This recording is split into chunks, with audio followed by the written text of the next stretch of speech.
So last week I was talking about using different camera angles to convey different emotions and feelings, but even for me it seems a bit much to go crashing into Monday with vertical video. I'm going to kill a headache. So I was feeling really rough. I was just going to lie down in a dark room. I'm also house sitting for my daughter, looking after the cat, who is a lovely cat. But our gardeners back at the home, one of them got bitten by something, had an anaphylactic shock. Anyway, needed to use their EpiPen, and I had to go back over there because that EpiPen was running out to get them to hospital. So with a splitting headache, I've driven a gardener to hospital where everything is swelling. It's been quite a morning. I'm just going to go and lie down in a dark room and recover. I will see you either on Tuesday or Wednesday, depending on how I'm feeling. Great start to the week. Happy weeknotes, everyone. Well, hey, good morning. I haven't seen you for a couple of days. I've been slightly unwell. I've had my headache thing, and I've generally been trying to stay in a slightly dark room and looking after myself. We're walking in a different way today because I'm house sitting and cat sitting. So the timing's been pretty good because I've just kind of sat in a slightly dark room with a cat on my lap. This is the Shrewsbury flax mill maltings. I'm not sure if you can see that. It's kind of a precursor to all the skyscrapers you see in America and down in big cities. I think it's one of the first buildings to have steel frame or something like that. I don't know the full history. But this might be a little bit of foreshadowing for something that comes up in the future. We'll see. I'm heading into the studio now because I need to take some photos for the newsletter that's happening on Thursday. So let's get in and I'll show you what I'm on about. So here we are, here are the letterpress things done by Mostly Flat, and these are like created by setting up type ornaments. There's a whole big tray. I will stick some photos that they have on their Instagram up on the screen probably around now. There's a few of them, and they're just amazing and they look so good. But as you can imagine, it's a lot of hard work to set up. And here I've got my uppercase, literally, and lowercase set of letters, and my holders, and I've even got some of my own little metal type here to try out. And then this is the alphabet that I did before. But I just want to take a photo of this for the newsletter because I'm talking about generative art and letterpress. And it would be wrong to say that this is just an analog form of the digital generative code we do, because really my code is kind of a digital version of this much older physical artwork here, which is why I really like these things. And you can just see how close this is to the code that we do. But now that I've been in and taking photos of those for the newsletter in focus, that's a lot better. I need to nip into town, get a couple of things, and then go back to cat sitting. So last week, Simon... Yeah, okay, I fed you. Right. Last week, Simon in the comments said the completionist in him wanted to know how far I got with the scripts. Yeah, no, I fed you. I fed you already. So over here we've got 10. There's 10 modules here that I've already got written that I want to get filmed and then out onto YouTube all in one go. So that, yeah, okay. So these are done. These are done. I just need to film them, and I'm going to film them all in one go.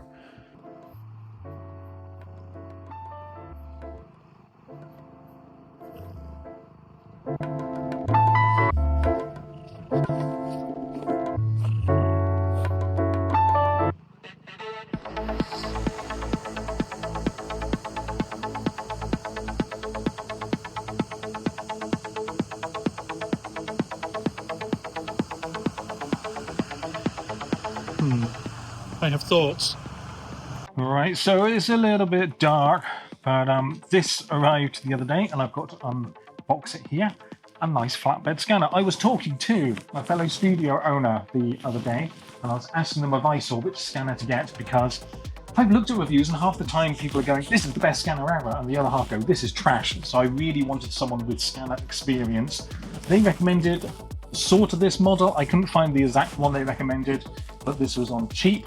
It's a refurbished one, so I got hold of one. It's an A3 document scanner, but I've seen the reviews of people saying it's really good for scanning art, and if you go up to an art scanner, it's so much more expensive. So I think, well, let me get it set up and then I'll chat a little bit more.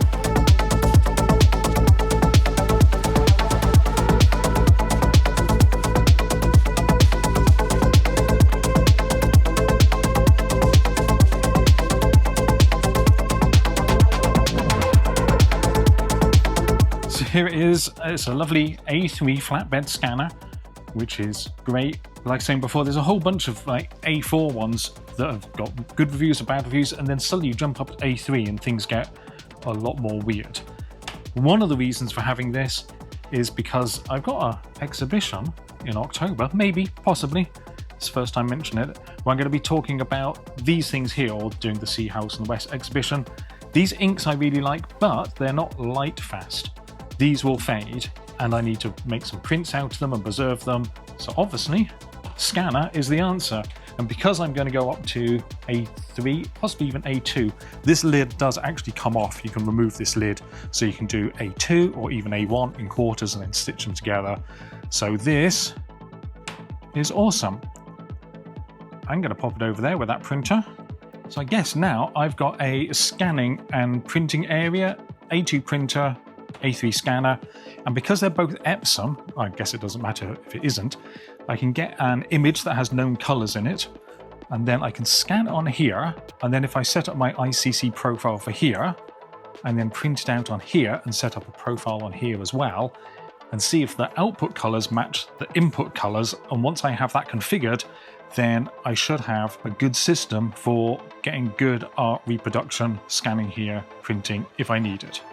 And sort of one of the ideas behind that is once I do have it set up that I can get really good color reproduction printing, to then start offering that as a not as a paid service to my friends here in Shrewsbury. There's a lot of artists here in Shrewsbury who are just in their houses, in their rooms, and don't have access to a printer or a scanner. So it would be nice to start letting people use this scanner and printer here, but we'll see how that goes. I've got one more thing to unpack. I'm not going to do a time lapse of that. I'm just going to show you. And here it is. This is the Quirky Writer, which is a typewriter inspired mechanical keyboard. Yay, new sticker. Yes, please. Yeah, so it's this thing here. Let me see if I can. There we go. A typewriter inspired keyboard. And this acts as the enter key. I think it's got some volumes. Anyway, that's by the by. I think these are blue cherry caps. Not quite sure for you mechanical keyboard nerds. You can put an iPad in there. But this is for another future project, which is to do with the SVG handwriting stuff with penplotter. It's still very early days, but imagine typing letters and words on here, and then the penplotter there, drawing it out with a fountain pen. You type, it writes in your handwriting there. Future project. That's what this is for.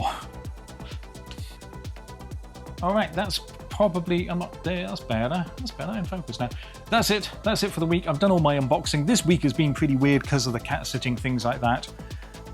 In answer again to the question the other day of have I got through all the scripts for the first module of the penplotter tutorial?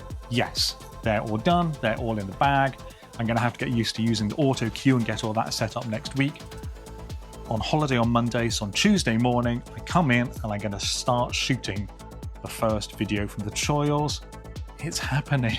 It's slowly, but it's actually happening. Okay, you all have a lovely weekend. Happy Easter for those who celebrate Easter, I guess. And I will see you all next week. Bye. Love you all. Bye. Bye. Bye. Goodbye. Bye. Bye. Bye. Bye. Love you. Bye. You go. No, you first. You go.